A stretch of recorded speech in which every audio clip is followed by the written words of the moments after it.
आप सभी को प्रभु यीशु मसीह में जय मसीह की। पिता परमेश्वर का धन्यवाद देते हैं कि आज उसने फिर से मेरी और आपकी जिंदगी में एक नया दिन दिखाया है, हमारी जिंदगियों में एक और नए दिन को जोड़ा है। जरूरी है कि हम अपने पिता परमेश्वर का ऐसे वक्त के लिए धन्यवाद करें, जबकि सारी दुनिया में जिस तरह की महामारी इस समय फैली हुई है वो आज भी हमारे ऊपर अपना अनुग्रह करता है। अपनी दया में, अपने प्रेम और अपने अनुग्रह में हमें रोज बरोज एक नई सुबह वो दिखाता है। जिस तरह से कि मैंने आपसे पहले भी बात करी थी कि इस सीरीज में हम देखेंगे कि परमेश्वर का अनुग्रह हम कैसे पा सकते हैं और किस तरह से परमेश्वर का अनुग्रह हमारे जीवनों में से ऐसे हालातों में, जब हम आजमाइशों में हों, जब हम परेशानियों में हों, मुश्किलों में हों, हमें बचाता है। अजीजों, उसका अनुग्रह, उसका प्रेम तो अनकंडीशनल हमारे लिए है।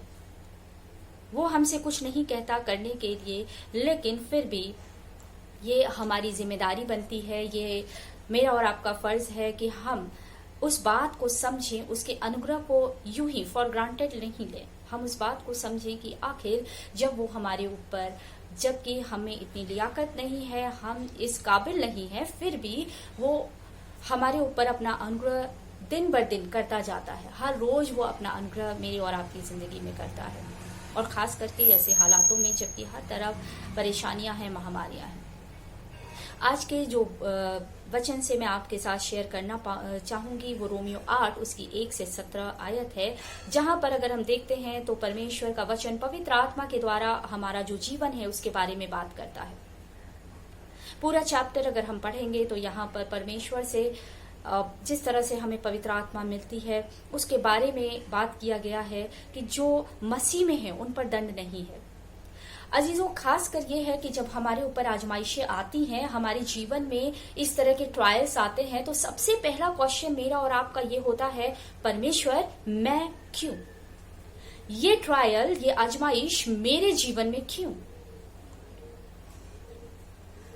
आजमाइशें हम विश्वासियों के जीवन में आती हैं, आती रही हैं और आती रहेंगी। हमारा प्रभु परमेश्वर यीशु मसीह, उसके जीवन में भी आजमाइश आई थी। मेरे आपके जीवन में तो बहुत छोटी छोटी आजमाइशें होती हैं जिससे हम घबरा जाते हैं, लेकिन प्रभु यीशु मसीह के जीवन में तो बहुत बड़ी आजमाइश आई थी, लेकिन वो उससे भागा नहीं, वो उससे क्विट नहीं किया, वो उसके सामने टिका रहा। और वही वजह है कि आज मुझ पर और आप पर दंड की आज्ञा नहीं है।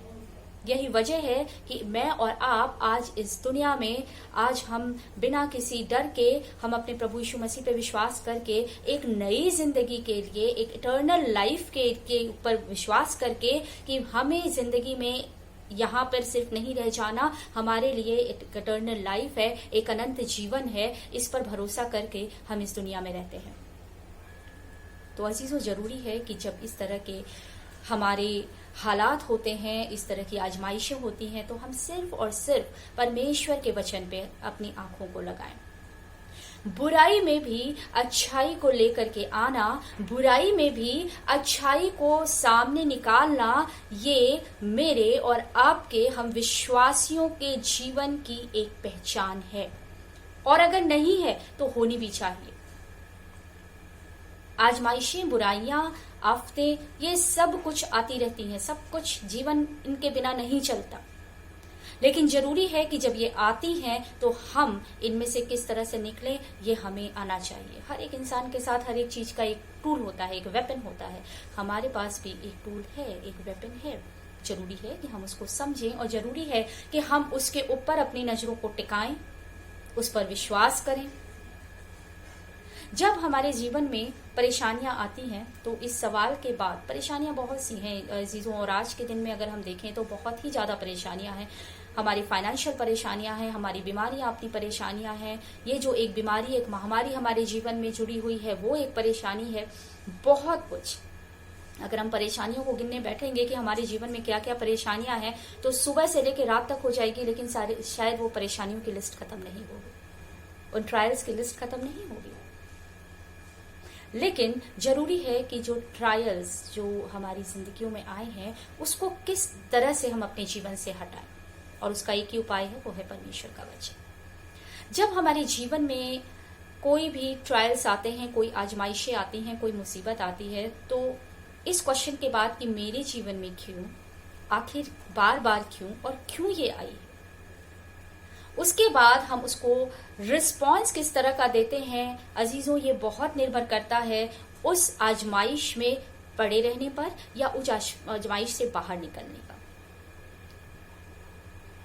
इसके एक पॉजिटिव इफेक्ट्स होते हैं, एक नेगेटिव इफेक्ट्स होते हैं। हमारी थिंकिंग एक तरफ पॉजिटिव लेकर के हमें जाती है जब हम परमेश्वर के वचन पे अपने आप को लेकर के आते हैं, और एक नेगेटिव जाती है, और ज्यादातर सबसे पहले नेगेटिव जाती है। कोई भी ट्रायल हो, कोई भी आजमाइश में हम पढ़ते हैं तो सबसे पहले एक ही चीज हमारे दिमाग में आती है, अगर ऐसा नहीं हुआ तो, इस तरह से हुआ तो हमारी जिंदगियां कहाँ जाएंगी। लेकिन जरूरी है कि हम विश्वासी जन, जो कि हम अपने परमेश्वर पे भरोसा रखते हैं, उस परमेश्वर पे, उस अनुग्रहकारी परमेश्वर पे जो हमें अकेला कभी नहीं छोड़ता अपने वादे के अनुसार, तो बहुत जरूरी है कि ऐसे हालातों में जब हम ट्रायल्स में हों, जब हम आजमाइशों में हों, तो हम छोड़ करके भागे नहीं, बल्कि हम अपने परमेश्वर पे भरोसा रखें और अपनी सोच को पॉजिटिव रखें। जब हम अपनी सोच को पॉजिटिव रखते हैं तो हमारी लाइफ में नेगेटिविटी अपने आप हट जाती है, सब कुछ पॉजिटिव होने लगता है। तो जरूरी है कि हम अपनी नजरों को वहां पर लेकर के जाएं जहां पर मेरे और आपके लिए शांति है, मेरे और आपके लिए एक पॉजिटिविटी है, और मेरे और आपके जीवन में आगे बढ़ने का रास्ता है, और वो परमेश्वर का वचन है। हम रोमियो 5 उसकी 3 से 5 आयत में इस प्रकार से पाते हैं, परमेश्वर का वचन कहता है, केवल यही नहीं वरन हम क्लेशों में भी घमंड करें, ये जानकर कि क्लेश से धीरज, और धीरज से खरा निकलना, और खरे निकलने से आशा उत्पन्न होती है। और आशा से लज्जा नहीं होती, क्योंकि पवित्र आत्मा जो हमें दिया गया है उसके द्वारा परमेश्वर का प्रेम हमारे मन में डाला गया है। हाँ जीजो, हमारा जो जब एक रिस्पॉन्स होता है वो नेगेटिव नहीं, बल्कि हमारा रिस्पॉन्स इस तरह का होना चाहिए जो यहाँ पे वचन हमें बताता है। हमारा रिस्पॉन्स इस प्रकार का होना चाहिए कि केवल यही नहीं वरन क्लेशों में भी घमंड करें। आज मेरे और आपके आसपास चाहे जो भी क्लेश हैं, जो भी परेशानियां हैं, उसमें भी हम घमंड करें, उसमें भी हमें चाहिए कि हम घमंड करें। और क्यों, वहां वो बात भी परमेश्वर का वचन बताता है। अगर हम 2 कुरिन्थियों 12:9 को देखते हैं, मेरा अनुग्रह तेरे लिए बहुत है, मेरा अनुग्रह तेरे लिए बहुत है, क्योंकि मेरी सामर्थ निर्बलता में सिद्ध होती है। हम जब निर्बल ही होते हैं, हमारे परमेश्वर की सामर्थ हमारे जिंदगियों में उतरती है, हमारे परमेश्वर की सामर्थ मेरे और आपकी जिंदगी में होती है। और उसका वचन कहता है कि मेरा अनुग्रह ही तेरे लिए बहुत है, तुझे किसी और चीज की जरूरत ही नहीं है। जरूरत है अपनी सोच को पॉजिटिव रखने की, और पॉजिटिव हम तभी रख सकते हैं जब हम उसके ऊपर ध्यान लगाएंगे। अगर हम दुनिया की बातों में अजीजों ध्यान लगाते हैं तो पॉजिटिव अप्रोच कभी नहीं आता है। कोई भी पॉजिटिव अप्रोच मेरी और आपकी जिंदगी में आ नहीं सकता, क्योंकि दुनिया में 10 बातें होती हैं। आप किसी से एक एडवाइस दीजिए, 10 एडवाइस मिलती है, और आप फिर कंफ्यूज हो जाते हैं, मैं इधर जाऊं, मैं वहां जाऊं, मैं किस रास्ते पे जाऊं, और फाइनली हम डिसाइड नहीं कर पाते। कभी हम गलत रास्ते चुन लेते हैं, कभी हम सही रास्ते चुन लेते हैं, क्योंकि जब हमारे माइंड में नेगेटिविटी भरी होती है, जब हम अपने खुदा की तरफ अपनी नजरों को नहीं उठाते हैं, तो सिर्फ और सिर्फ हमें जो रिस्पॉन्स में मिलता है वो कंफ्यूजन होता है, जो कि संसार में हमें मिलता है। लेकिन जब हम उसके ऊपर अपनी नजरों को उठाते हैं, जब हम उसके ऊपर अपनी नजरों को टिकाते हैं, तो और हम अपने रिस्पॉन्स को पॉजिटिव रखते हैं कि सिर्फ और सिर्फ एक है जिसका अनुग्रह ही मेरे लिए बहुत है और कुछ नहीं चाहिए। और उसके वचन के द्वारा हमें वो अपनी पॉजिटिविटी को जब हम आगे लेके जाते हैं, तो हमें उसका अनुग्रह, उसका वो प्रेम दया मिलती है, क्योंकि वो साफ कह रहा है यहाँ पर, इसलिए मैं बड़े आनंद से अपनी निर्बलताओं में घमंड करूंगा कि मसीह की सामर्थ मुझ पर दया करती रहे। यानी आज जो भी महामारी है, जो प्रॉब्लम्स हैं, बहुत सारी प्रॉब्लम्स हैं, लेकिन आज भी मेरा परमेश्वर मेरे साथ है। आज भी हमारा परमेश्वर हम पर अनुग्रह करने के लिए तैयार है। जरूरी है कि हम किस तरह से उसको समझते हैं, जरूरी है कि हम कितना पॉजिटिव अपने आप को रखते हैं।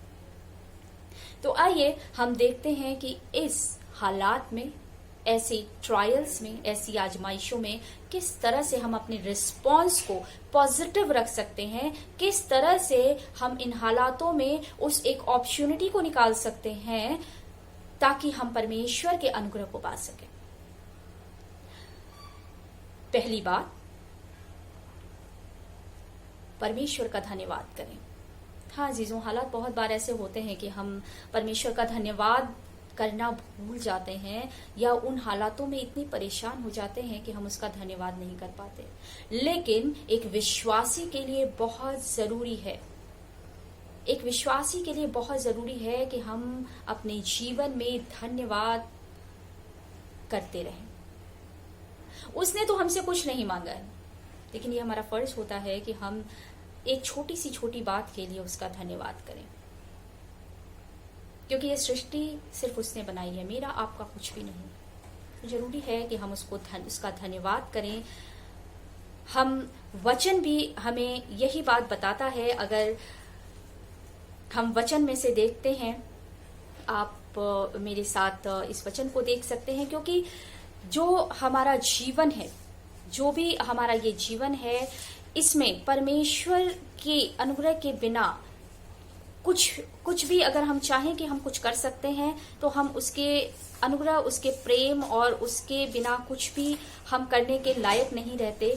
हम कुछ भी अपने साहस के को लेकर के अगर हम चलते हैं, तो हम बिल्कुल भी ये सोच के अगर चलते हैं कि हाँ हम अपने आप कर सकते हैं, तो हम नहीं कर सकते। परमेश्वर का वचन मेरे और आप से, अगर हम 1 थिस्सलुनीकियों उसका 5वां बाब और 18वीं आयत देखते हैं, उसमें यह कहता है, हर बात में धन्यवाद करो, क्योंकि तुम्हारे लिए मसीह यीशु में परमेश्वर की यही इच्छा है। तुम्हारे लिए परमेश्वर यीशु में, परमेश्वर मसीह में परमेश्वर की यही इच्छा है। हालात आज चाहे जैसे भी हो, हालात मेरे आपके जीवन में चाहे जैसे भी हो, लेकिन धन्यवाद करना जरूरी है।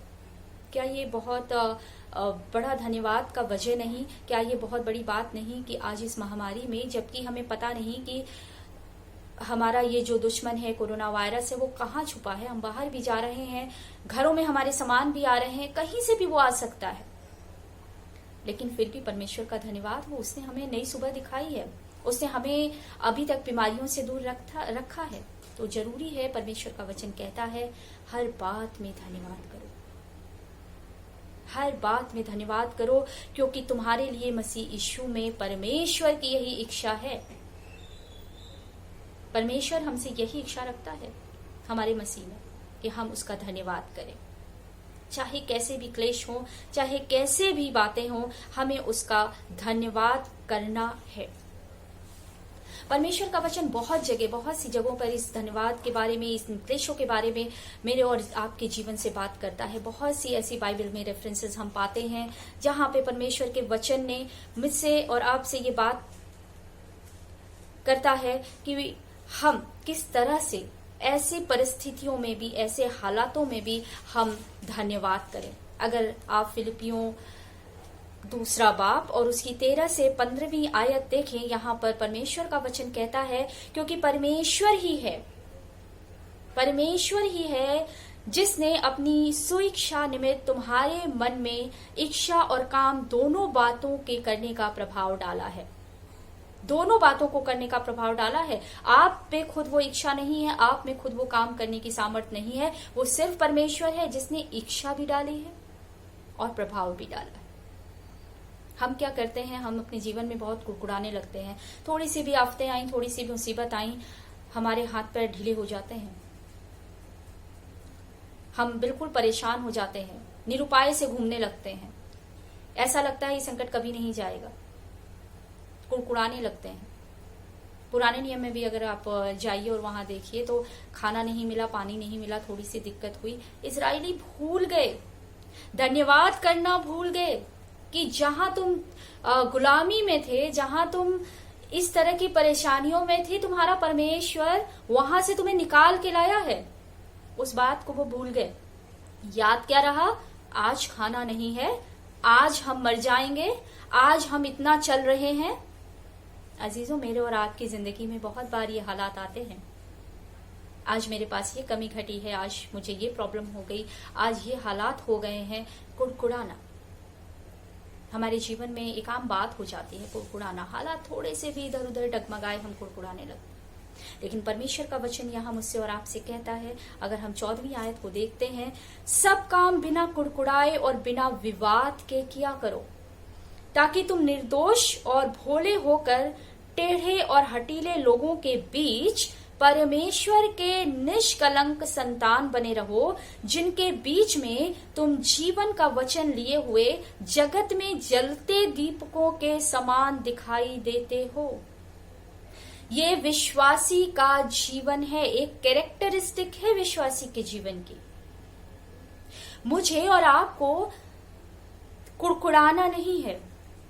जो बीते वक्त में परमेश्वर ने आशीष दी है, जो आज की वो सुबह दी है, उसमें हमें सिर्फ उसकी महिमा करनी है, सिर्फ उसका धन्यवाद करना है, क्योंकि वो इच्छा, वो प्रभाव काम करने का मेरी आपकी लियाकत नहीं है, उसने ही हमारी जिंदगियों में डाली है। और जब वो फिर चाहेगा तो वो फिर डालेगा। जिस तरह से वो हमें चलाना चाहता है, वो अपने अनुसार मुझे और आपको चलाएगा। वो मेरे और आपके अनुसार नहीं हमारी जिंदगियों को चलाएगा। वो हमारा रचयिता है, हम उसके क्रिएटर नहीं है, हमने उसको नहीं सृजा है। तो जरूरी है कि हम परमेश्वर का हर एक बात में धन्यवाद दें, बिना कुड़कुड़ाए हुए। आज हालात चाहे जैसे हैं, आज कमी घटी है, आज परेशानियां हैं, लेकिन जरूरी है कि हम सिर्फ और सिर्फ उसको धन्यवाद करें। ठीक है परमेश्वर, धन्यवाद हो तेरा कि आज की का जीवन तो तूने मुझे दिया है। आज की सुबह तो तूने, ना जाने कितने सो गए, ना जाने कितने आज हॉस्पिटल्स में पड़े हैं, ना जाने कितने लोग आज अपने घरों में बीमारी के बिस्तर में पड़े हैं। आप उन माइग्रेंट्स की हालत को देखिए, कहां कहां से, कितने कोसों दूर से, मीलों दूर से वो चले आ रहे हैं। किसी के पास खाने को नहीं है, पानी को नहीं है, छोटे बच्चे हैं। क्या इसको देख करके भी मैं और आप आज कह सकते हैं कि परमेश्वर, मेरी जिंदगी में कमी घटी है? क्या ऐसे हालातों को देख करके भी, ऐसे हालातों पे नजरें को उठा करके भी हम कह सकते हैं कि परमेश्वर, मेरे अंदर ये, मेरे साथ ये कमी है? और क्या हम कुड़कुड़ाएं? उसकी इच्छा है कि हम आज इस लॉकडाउन में भी अपने विश्वास को बनाए रखें। आज लॉकडाउन में भी उसने एक बहुत बड़ा काम हमें दिया है। आज हम उसके वचन को पढ़ने के लिए बहुत वक्त दिया है उसने मुझे और आपको। तो जरूरी है कि हम कुड़कुड़ाना छोड़ें और ये बात याद रखें, जब तक उसकी इच्छा नहीं है हम कोई काम करें, जब तक वो हम में वो प्रभाव नहीं डालेगा, हम कुछ नहीं कर सकते। तो परमेश्वर का जो वचन कहता है अजीजों, जरूरी है कि हम हर एक बात में धन्यवाद करें। हम तभी उसका अनुग्रह पा सकते हैं। अगर हम कुड़कुड़ाएंगे तो वो अनुग्रह, हम अगर परेशानियों में हैं, चाहे जिस हालात में हैं, अगर हम कुड़कुड़ाते हैं, अगर हम सिर्फ इस सोच में पड़े रहते हैं कि अब क्या करें और क्या परमेश्वर ने मेरे साथ कर दिया, तो फिर जो धन्यवाद का हमारा दिल नहीं है, धन्यवाद का हमारा मन नहीं है, तो हम किस तरह से परमेश्वर के अनुग्रह के लिए हम उम्मीद लगा करके रखते हैं? परमेश्वर का वचन जिस तरह से कहता है, करो क्योंकि हर बात में धन्यवाद करो, क्योंकि तुम्हारे लिए मसीह यीशु में परमेश्वर की यही इच्छा है। जरूरी है अजीजों कि हम उसकी इच्छा को जानें, हम उसके वचन को समझें। दूसरी बात, वो कहता है आनंद करो, आनंदित रहो। और आनंदित हम दुनिया की चीजों में थोड़े समय के लिए रह सकते हैं। जो ये हमारा मेटेरियलिस्टिक वर्ल्ड है, उसमें हम थोड़े समय के लिए रह सकते हैं, लेकिन अगर हमें हमेशा के लिए आनंदित रहना है तो वो सिर्फ और सिर्फ परमेश्वर में आनंदित रह सकते हैं। परमेश्वर का वचन फिलिपियों 4:4 में कहता है, प्रभु में सदा आनंदित रहो, प्रभु में सदा आनंदित रहो, मैं कहता हूं आनंदित रहो। और कोई आनंद की वजह ही नहीं है। जो आज इस संसार में, जो इस मेटेरियलिस्टिक वर्ल्ड में आज हम चीजों के लिए खुश हो जाते हैं, चीजों में खुश रहते हैं, वो आती भी कहां से है? वो जो हमने मेहनत किया, परमेश्वर ने हमें दी है। वो मेरे और आपके पास अगर रहने को आज घर है, खाने के लिए खाना है, कोई कमी खट्टी नहीं है, परमेश्वर का अनुग्रह है वो। फिर हम धन्यवाद करना कैसे भूल जाएं? परमेश्वर का अनुग्रह है। इससे वो कहता है हर बात में आनंदित रहो और सबसे पहले उसमें आनंदित रहो। अगर उसमें आनंदित हो, अगर उसमें भरोसा है, तभी आनंदित हो। और अगर आनंदित हो तो सारी चीजें तुम्हें खुद ही मिल जाएंगी। ये तो परमेश्वर का वादा है। परमेश्वर में आनंदित रहने के लिए जरूरी है अजीजों कि हम जो आजमाइशें हैं उससे भागे नहीं। हम आजमाइशों में डट कर रहे, क्योंकि हमारा आनंद का गढ़, हमारा शरण स्थान सिर्फ वो है। अगर उसने आजमाइश में डाला है, वही निकालेगा। मेरे अंदर और आपके अंदर लियाकत नहीं है ना, तो हम आजमाइश में अपने आप इस जो आज के अगर आजमाइश को, आज की इस प्रॉब्लम्स को हम लेते हैं, हम जानबूझ के इसमें नहीं जाएंगे। और अगर चले गए तो वही हमें निकालेगा। लियाकत सिर्फ उसमें है, हम में नहीं है। We are not capable, he is only able, we are not able at all. तो जरूरी है कि हम उसमें अपने आप को, अपने जीवन को रखें और अपने आप को देखें कि हम आनंद किन चीजों में कर रहे हैं। क्या हम परमेश्वर के वचन पे आनंद कर रहे हैं, या फिर हमने अपने आनंद को, अपनी आंखों को आनंद के लिए कहीं और उठा रखा है। तो अगर उसका अनुग्रह चाहिए तो पहली बात, आप उसका धन्यवाद करें। दूसरी बात, इसमें आनंदित रहें। और क्यों रहें? कभी कभी एक सवाल आता है ना कि ठीक है, परमेश्वर में हम आनंदित रहें, हम प्रार्थनाएं करते हैं, दुआएं करते हैं, हम परमेश्वर में आनंदित क्यों रहें? बहुत सारी ट्रायल्स हैं, बहुत सारी परेशानियां हैं, लेकिन ऐसा क्या है कि हम परमेश्वर में आनंदित रहें? अगर हम परमेश्वर के वचन से इस बात को देखते हैं, रोमियो 8 उसकी 14 से 18 बाब में परमेश्वर का वचन कहता है, इसलिए कि जितने लोग परमेश्वर की आत्मा के चलाए चलते हैं, वे ही परमेश्वर के पुत्र हैं। प्रभु में आनंदित रहो, क्योंकि हम परमेश्वर के चलाए हुए हैं, उसके द्वारा ही चलाए जाते हैं। आगे एक वचन कहता है, क्योंकि तुमको दासत्व की नहीं, दासत्व की आत्मा नहीं मिली कि फिर भयभीत हो, परंतु लकपन की आत्मा मिली है, जिससे हम हे अब्बा, हे पिता कहकर पुकारते हैं। आत्मा आप ही हमारी आत्मा के साथ गवाही देता है कि हम परमेश्वर की संतान हैं, और यदि संतान हैं तो वारिस भी, वरन परमेश्वर के वारिस और मसीह के संगी वारिस हैं, कि जब हम उसके साथ दुख उठाएं तो उसके साथ महिमा भी पाएं। यहाँ पे 17वीं आयत में वो साफ साफ इसका बेनिफिट बताता है। आनंदित क्यों रहे? क्योंकि परमेश्वर का वचन कहता है कि जब हम उसके वारिस हैं तो यकीनन फिर हम उसके साथ महिमा भी पाएंगे। इससे जरूरी है कि अजीजों, हम उसमें आनंदित रहें।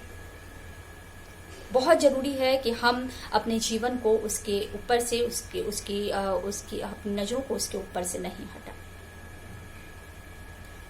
और हम विश्वासियों के लिए बहुत जरूरी है कि हम अपने जीवन में हम और कुछ नहीं बल्कि विश्वास को चुनें।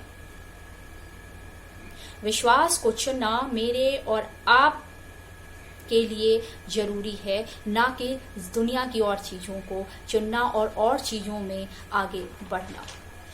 बहुत जरूरी है अजीजों कि आज हम अपने ध्यानों को इन बातों की तरफ लगाएं, अपने ध्यानों को इन धन्यवाद की तरफ लगाएं। अब ये समझें, ये देखें कि हमारे परमेश्वर ने हमारे लिए क्या किया है। तो आज हमने इस वचन के जरिए 2 बातें सीखी हैं कि कैसे हम परमेश्वर के अनुग्रह को पा सकते हैं। पहली चीज, उसका धन्यवाद करें चाहे जिस भी हाल में। और दूसरी बात, हम परमेश्वर में आनंदित रहें, क्योंकि ये परमेश्वर का कलाम कहता है, ये हमें आदेश मिला है, हम उसके कलाम को पढ़ें, हम उसमें आनंदित रहें। हमारे नेगेटिव्स अपने आप पॉजिटिव्स में आ जाएंगे, और अपने जो समझ है, अपनी बुद्धि है, उसको किनारे रख करके, क्योंकि हम हमें लियाकत नहीं है उतनी अपनी समझ बुद्धि के अनुसार चलने की, तो हम अपनी इस समझ को, अपनी इस बुद्धि को एक किनारे रख के सिर्फ और सिर्फ अपने परमेश्वर पे भरोसा रखें और अपनी पॉजिटिव सोच को आगे लाएं। नेगेटिव्स को हम पीछे हटा दें, क्योंकि हमारा परमेश्वर कंफ्यूजन का परमेश्वर नहीं है। वो नेगेटिविटी में से भी हमारी पॉजिटिविटी को निकालता है। तो जरूरी है कि हम इन वचनों पर ध्यान दें, हम परमेश्वर पे भरोसा रखें। परमेश्वर आपको और मुझे इन वचनों के जरिए आशीष दे। आमीन। और आगे जब हम दोबारा मिलेंगे तो हम और भी बातों को देखेंगे कि हम किस तरह से पॉजिटिव रहते हुए किस तरह से हम परमेश्वर के अनुग्रह को अपने जीवन में ला सकते हैं। आप सभी को परमेश्वर आशीष दे। आमीन।